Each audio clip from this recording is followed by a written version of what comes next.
Assalamualaikum warahmatullahi wabarakatuh. Selamat pagi semuanya.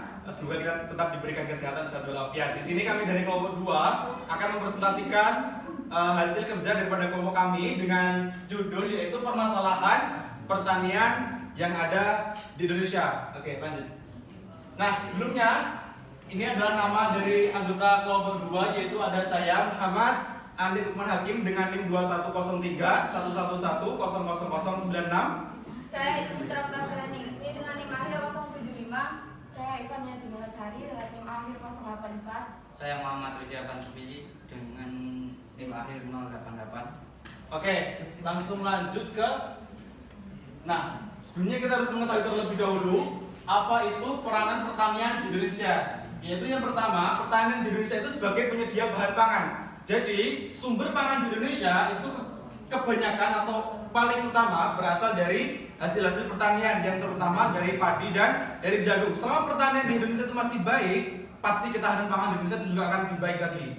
Kemudian ada penyedia lapangan pekerjaan. Nah, dalam kegiatan bertani itu tentunya pasti melibatkan banyak orang. Tidak mungkin kan kita menggarap lahan seluas itu terus kita kerjakan sendiri. Itu sangat tidak mungkin, apalagi yang luas lahannya itu 1 hektar. Nah, itu sangat tidak mungkin kalau kita kerjakan sendiri. Pasti mulai dari pengolahan lahan, dari penanaman, itu pasti melibatkan banyak orang. Nah, dengan melibatkan banyak orang tersebut, tentunya akan menyediakan lapangan pekerjaan untuk orang-orang yang membutuhkan. Misalkan kalau di desa itu kan banyak sekali ya. Kalau orang-orang yang kalau bahasa Jawa itu muli, itu sebagai penyedia lapangan pekerjaan. Kemudian membangun ekonomi Indonesia. Nah, sektor pertanian di Indonesia bisa menjadi salah satu instrumen pemulihan perekonomian Indonesia. Nah, menurut Menteri Keuangan Sri Mulyani pada tahun 2021, sektor pertanian itu terus meningkat. Pergerakannya semakin positif 3-4% selama 3-4 tahun. Nah, ini menjadi salah satu pembangun ekonomi di Indonesia karena pertanian sendiri kan ada petani. Nah, petani itu bisa biasanya kalau orang menyebutnya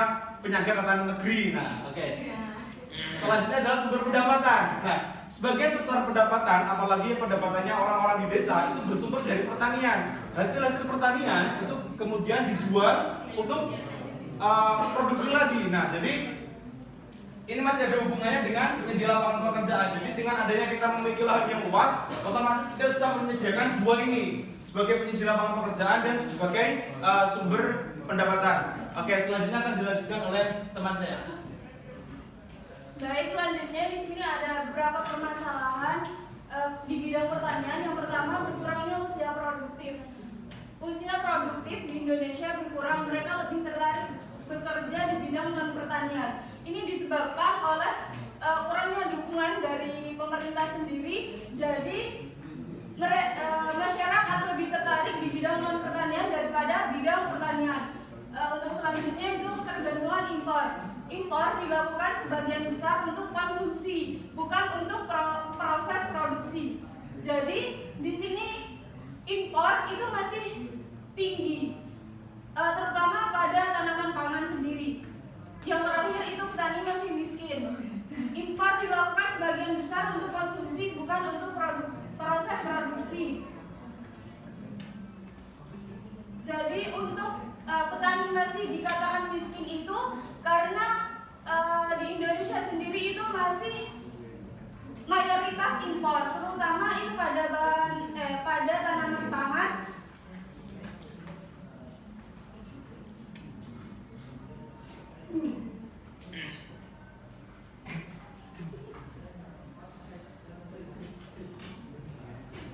Untuk petani itu kan masih dikatakan miskin. Nah, itu ketergantungan konsumsi pangan masih tinggi. Dari segi IB, keterlambatan bagian bantuan input usaha pertanian sendiri seperti benih dan pupuk sering terjadi. Biasanya anggaran belum bisa dicairkan dengan mudah pada awal tahun. Pada petani harus segera memulai penanaman di awal tahun. Petani tetap hidup miskin karena petani tidak punya hak untuk menetapkan kebijakan pertanian pada semua level. Selanjutnya akan dilanjutkan oleh rekan saya.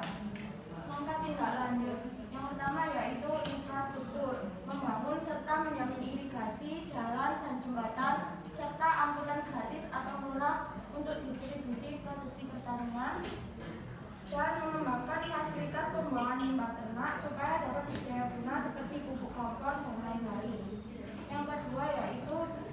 standarisasi kualitas sektor pertanian, seperti revitalisasi bulog, kampus, dan industri sektor pertanian dalam penetapan standar dan pelatihan kepada produsen agar produknya dapat memenuhi standar tersebut.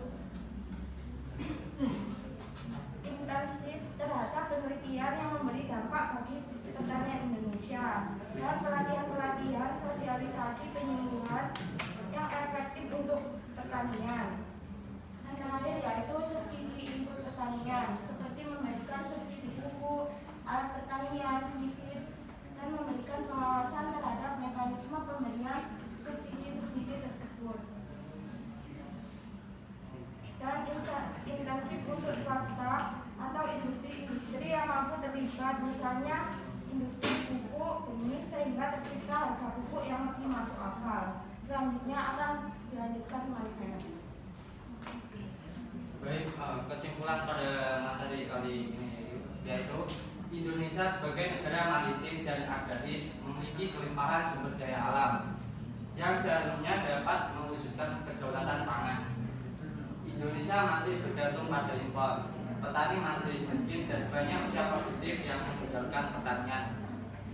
Kedaulatan pangan ini mampu tercapai apabila terdapat arah kebijakan yang cerdas dan implementasi kebijakan yang tepat dari pemerintah dalam mengatasi permasalahan pertanian baik jangka pendek maupun jangka panjang. Oke, baik, mungkin itu saja dari kelompok 2. Kurang lebihnya mohon maaf. Wassalamualaikum warahmatullahi wabarakatuh.